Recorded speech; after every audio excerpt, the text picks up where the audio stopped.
Assalamualaikum warahmatullahi wabarakatuh. Selamat pagi teman-teman. Selamat pagi Ibu Maya Novitasari, SEMAK, selaku dosen pengampu mata kuliah akuntansi syariah di kelas 5D akuntansi. Kelompok kami akan menjelaskan mengenai akuntansi suku. Anggota kelompok 5 terdiri dari yang pertama ada Novi Herawati, kemudian yang kedua ada Muhammad Diki Iskandar, kemudian yang ketiga ada Anissa Rahmadita, kemudian yang keempat ada Cindy Violita, kemudian yang kelima ada Asep Putra Utomo, kemudian yang keenam ada Siska Andriani, dan yang terakhir ada Gati Silaturahmi. Materi yang pertama mengenai pengertian akuntansi suku akan dijelaskan oleh Cindy Violita. Baik, selanjutnya saya akan menjelaskan mengenai pengertian akuntansi suku. Menurut Fatwa Dewan Syariah Nasional, suku atau obligasi syariah sebagai surat berharga jangka panjang berdasarkan prinsip syariah yang dikeluarkan oleh emiten kepada pemegang obligasi syariah yang mewajibkan emiten untuk membayar pendapatan kepada pemegang obligasi syariah berupa bagi hasil atau margin atau fee serta membayar kembali dana obligasi pada saat jatuh tempo.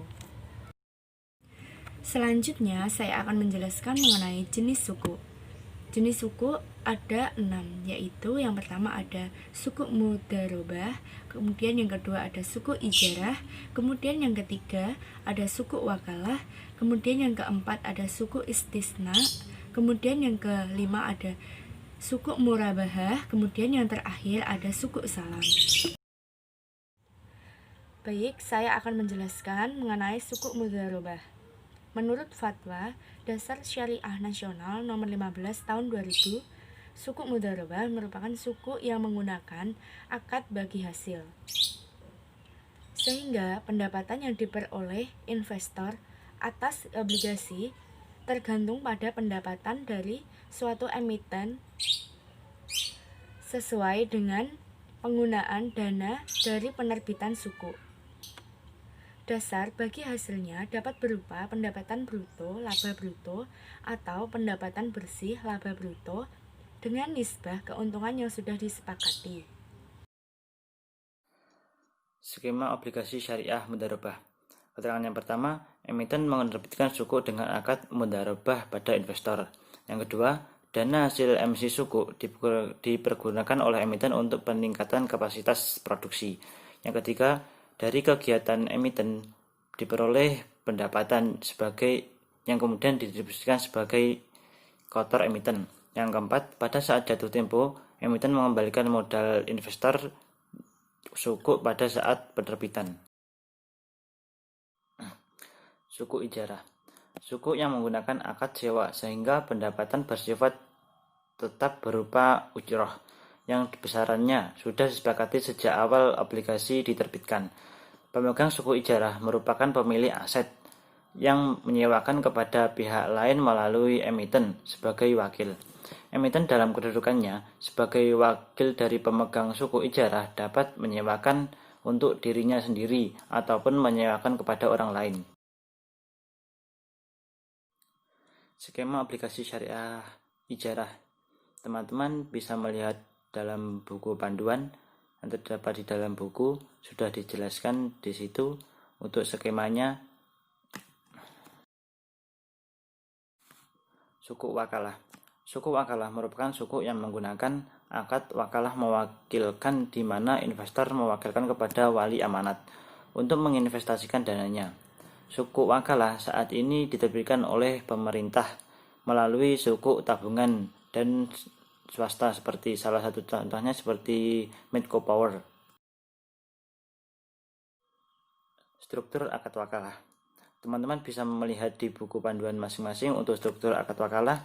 Di dalam tersebut sudah dijelaskan strukturnya. Suku musyarakah. Suku musyarakah diterbitkan berdasarkan perjanjian atau akad musyarakah, yaitu ketika dua belah pihak ataupun lebih bekerja sama dengan menggabungkan modal untuk menggabungkan proyek baru, mengembangkan proyek yang telah ada atau membiayai kegiatan usaha. Keuntungan akan dibagi sesuai dengan nisbah yang disepakati di awal, sedangkan kerugian yang timbul ditanggung bersama sesuai dengan proporsi modal masing-masing pihak. Baik, selanjutnya adalah suku istisna. Suku istisna diterbitkan berdasarkan perjanjian atau akad istisna, di mana para pihak menyepakati jual beli dalam rangka pembiayaan suatu proyek atau barang. Adapun harga, waktu, dan penyerahan serta spesifikasi barang atau proyek ditentukan terlebih dahulu berdasarkan kesepakatan. Selanjutnya adalah suku murabahah. Suku murabahah merupakan suku yang diterbitkan berdasarkan akad murabahah. Mengingat suku ini menggunakan akad murabahah yang merupakan transaksi utang, maka suku ini tidak dapat diperdagangkan. Selanjutnya suku salam. Suku salam diterbitkan berdasarkan akad salam. Suku ini memiliki kesamaan dengan suku murabahah yang merupakan transaksi utang piutang, sehingga suku salam juga tidak dapat diperdagangkan.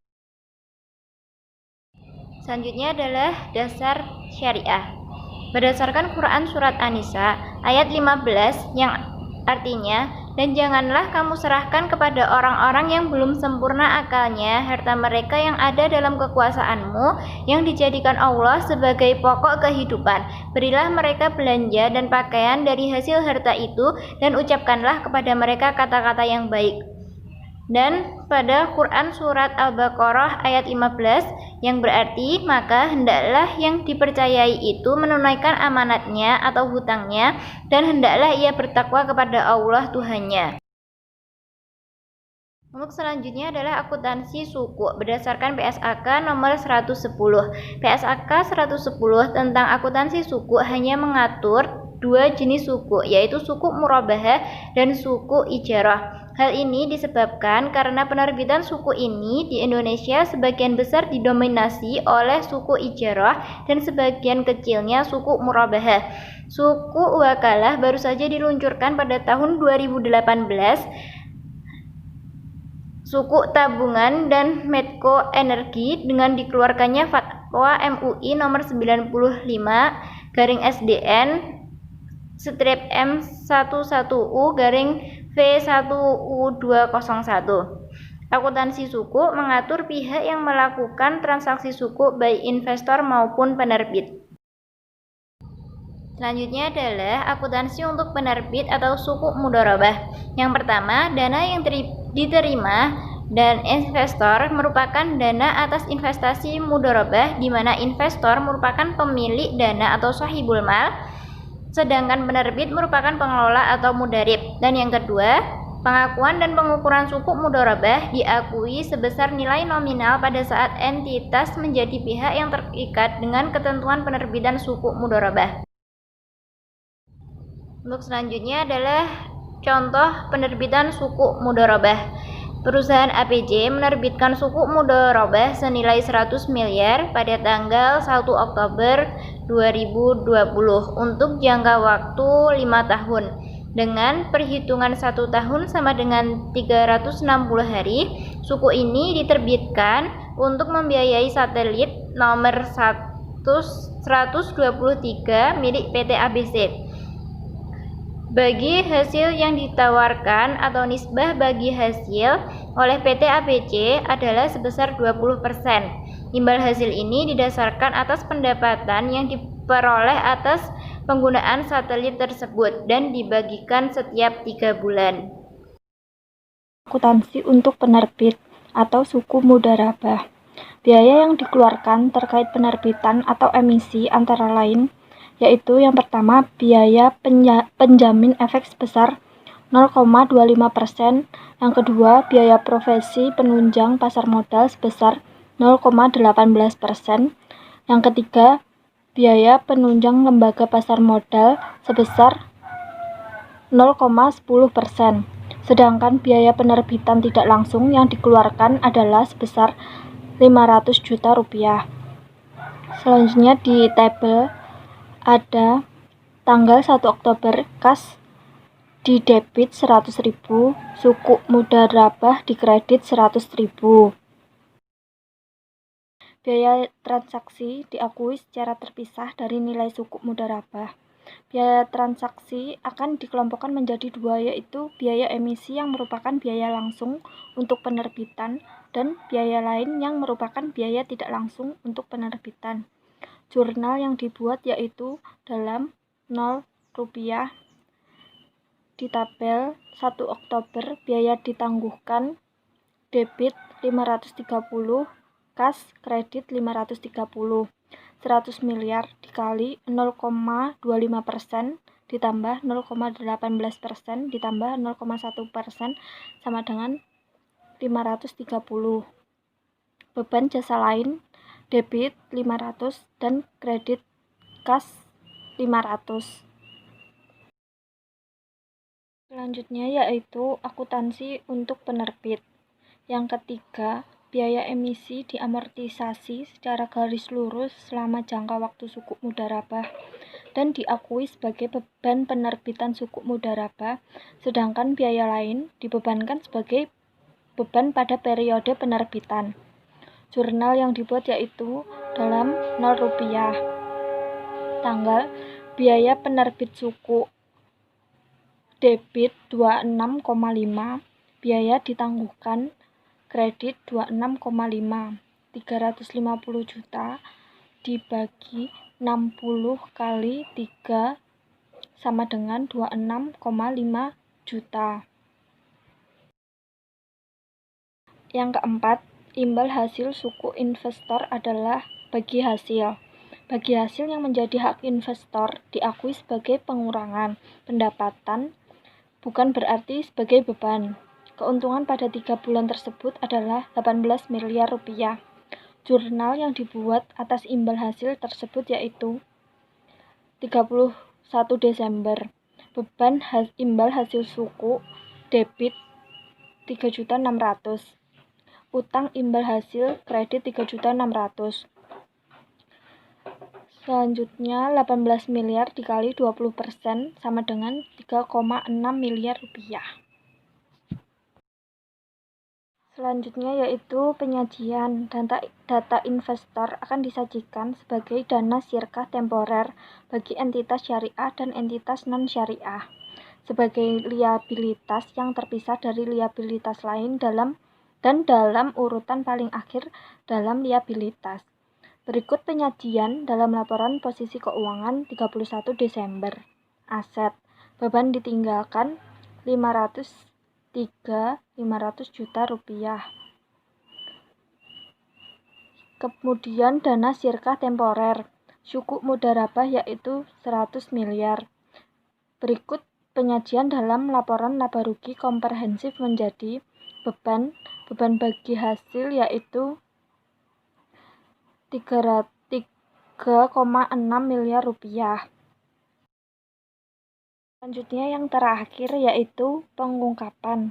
Terdiri atas 2 poin yaitu yang pertama persyaratan utama dalam penerbitan seperti aktivitas, ringkasan akad, jangka waktu, nilai, prinsip bagi hasil.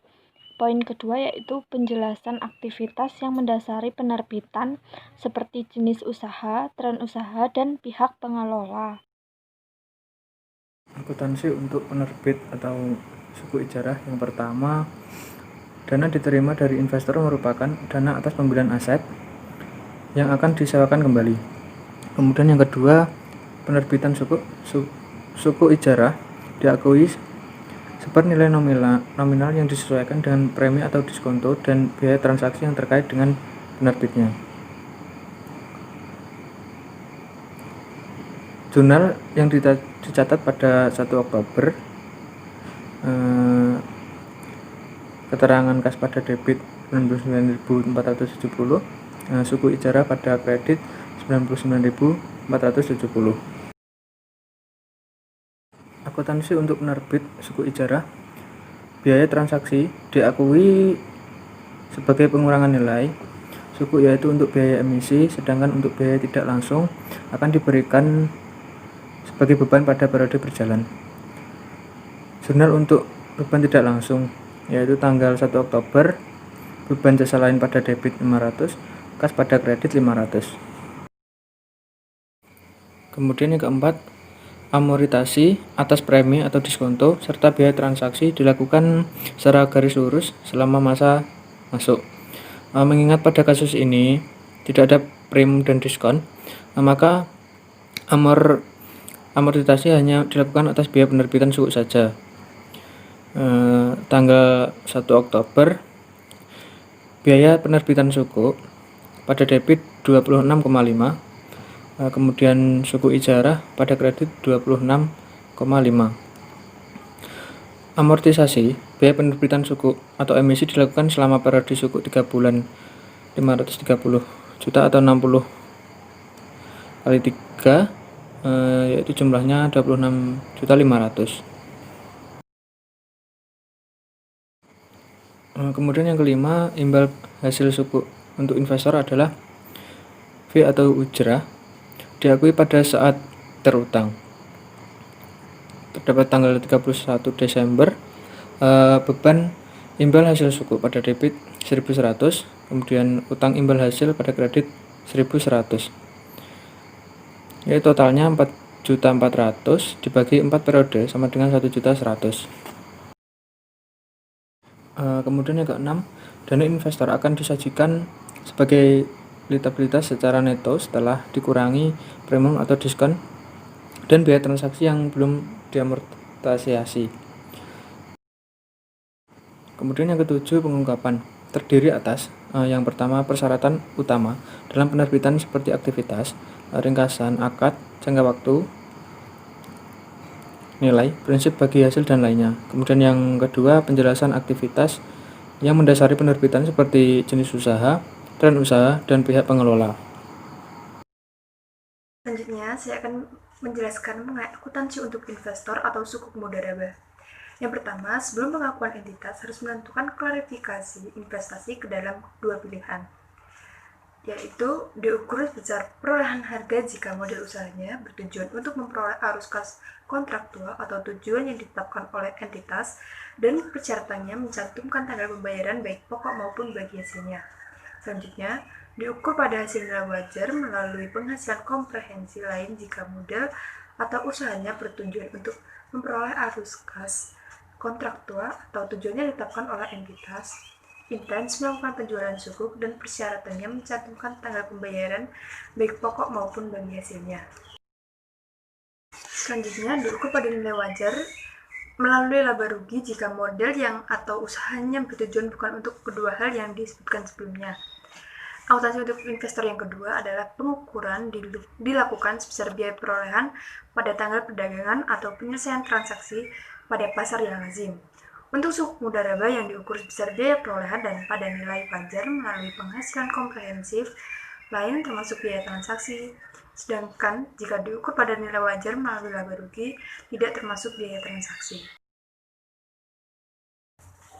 Nah, untuk contoh pembelian sukuk mudharabah sendiri yaitu perusahaan ABC menerbitkan sukuk mudharabah dengan nilai 100 miliar pada tanggal 1 Oktober 2000 sekian untuk jangka waktu 5 tahun atau dengan perhitungan 1 tahun 365 hari. Sukuk ini diterbitkan untuk membiayai satelit nomor 123 milik PT ABC. Bagi hasil yang ditawarkan atau nisbah bagi hasil oleh PT ABC sebesar 20%. Imbal hasil ini didasarkan pada pendapatan yang diperoleh atas penggunaan satelit tersebut yang dibagikan setiap 3 bulan. Bank XYZ membeli 10% dari jumlah suku yang ditawarkan oleh PT ABC. Tujuan pembelian ini adalah untuk memperoleh arus kas kontraktual, biaya transaksi sebesar 1%, dan jurnal yang dibuat yaitu dalam sekian juta. Jurnalnya yaitu investasi sukuk mudharabah pada kas sebesar 10.010.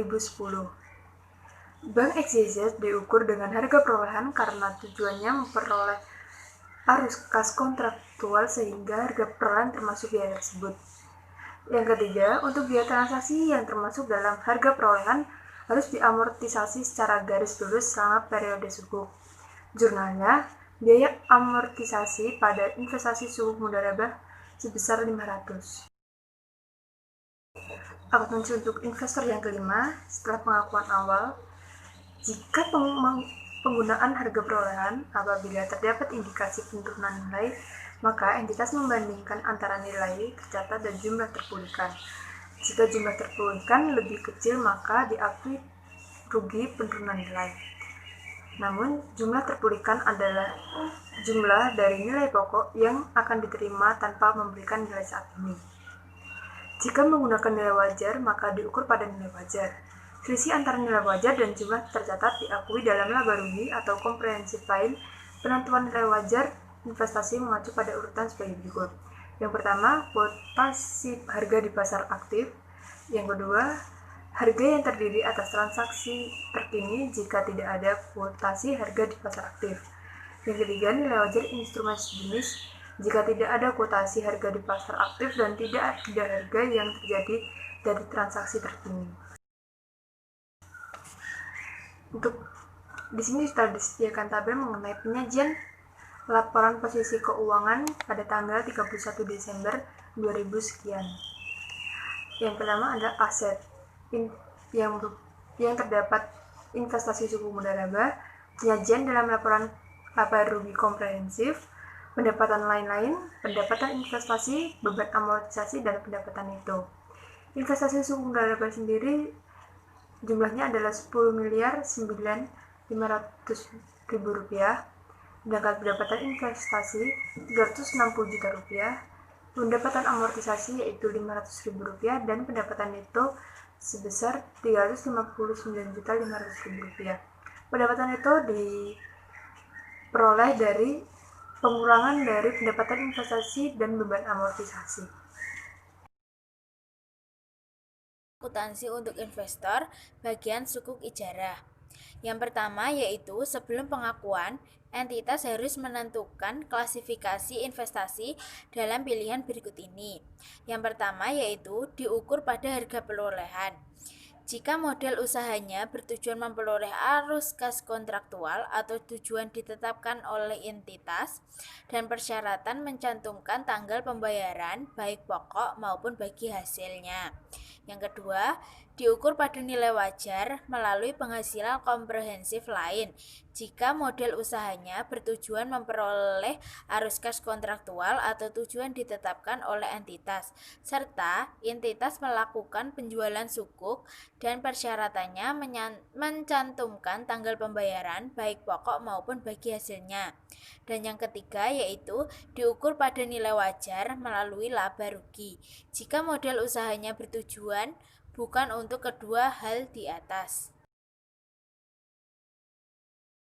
Untuk yang kedua, yaitu pengukuran dilakukan sebesar biaya perolehan pada tanggal perdagangan atau penyelesaian transaksi pada pasar yang lazim. Untuk sukuk ijarah diukur pada biaya perolehan dan pada nilai wajar melalui penghasilan komprehensif lain atau termasuk biaya transaksi. Sedangkan jika diukur pada nilai wajar melalui laba rugi tidak termasuk biaya transaksi. Arus kas kontraktual pada sukuk ijarah yang dimaksud adalah arus kas imbalan dari sukuk ijarah. Untuk selanjutnya yaitu contoh pembelian sukuk ijarah. Pada perusahaan ABC menerbitkan sukuk ijarah dengan nilai 100 miliar pada tanggal 1 Oktober 2000 dengan masa 5 tahun, dengan perhitungan 1 tahun sama dengan 360 hari, sukuk ijarah tersebut diterbitkan pada nilai nominal. Ujrah atas obligasi tersebut adalah sebesar 4,4 miliar per tahun.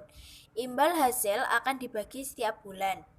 Bank XYZ membeli 10% dari jumlah sukuk yang ditawarkan oleh PT ABC. Tujuan pembelian ini adalah untuk memperoleh arus kas kontraktual. Biaya transaksi sebesar 0,1%. Jurnal yang dibuat menjadi dalam 1 juta rupiah.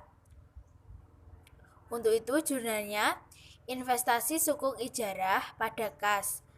Pada investasi sukuk ijarah masuk pada debit sebesar 10.010 dan pada kas masuk pada kredit sebesar 10.010. Bank XYZ diukur dengan harga perolehan karena tujuannya memperoleh arus kas kontraktual, sehingga harga perolehan termasuk biaya transaksi. Untuk yang ketiga, yaitu untuk biaya transaksi yang termasuk dalam harga perolehan harus diamortisasi secara garis lurus selama periode sukuk. Jurnal yang dibuat menjadi dalam 1 juta. Jurnalnya yaitu biaya amortisasi pada investasi sukuk ijarah. Biaya amortisasi masuk pada debit sebesar 500 dan investasi sukuk ijarah masuk pada kredit sebesar 500. Biaya amortisasi sama dengan 0,1% dikali 10 miliar dikali 3/60 sama dengan 500 juta rupiah.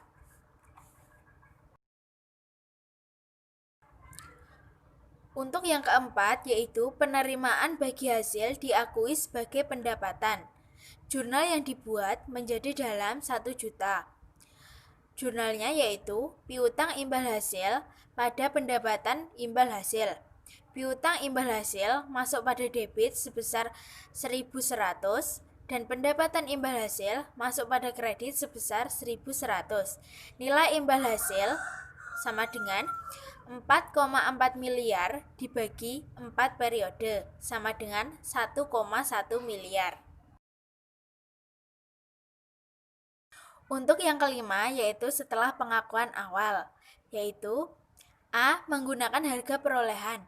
Apabila terdapat indikasi penurunan nilai, maka entitas membandingkan antara nilai tercatat dan jumlah yang dipulihkan. Jika jumlah terpulihkan lebih kecil, maka diakui rugi penurunan nilai. Jumlah terpulihkan adalah jumlah dari nilai pokok yang akan diterima tanpa memperhitungkan nilai kini. B. Jika menggunakan nilai wajar, maka diukur pada nilai wajar. Selisih antara nilai wajar dan jumlah tercatat diakui dalam laba rugi atau komprehensif lain.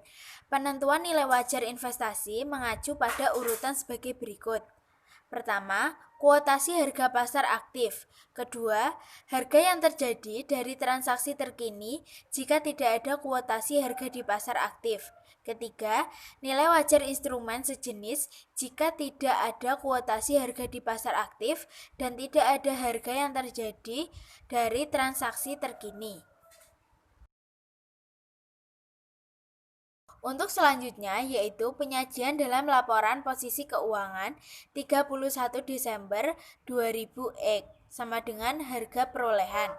Pada aset terdapat investasi sukuk ijarah sebesar 10.009.500.000 rupiah. Selanjutnya, penyajian dalam laporan laba rugi komprehensif. Pendapatan lain. Pendapatan investasi sebesar 450 juta rupiah. Pada beban amortisasi rugi 500.000 rupiah, sehingga pendapatan bersih sebesar 445.500.000 rupiah. Baik, semua materi mengenai akuntansi suku sudah dijelaskan oleh anggota kelompok 5. Jika ada yang ingin ditanyakan, silahkan mengirimkan video di grup WhatsApp Akuntansi Syariah 5D. Mohon maaf jika ada salah kata atau pengucapan dari kelompok 5. Terima kasih sudah memperhatikan video dari kelompok 5 ini. Wassalamualaikum warahmatullahi wabarakatuh.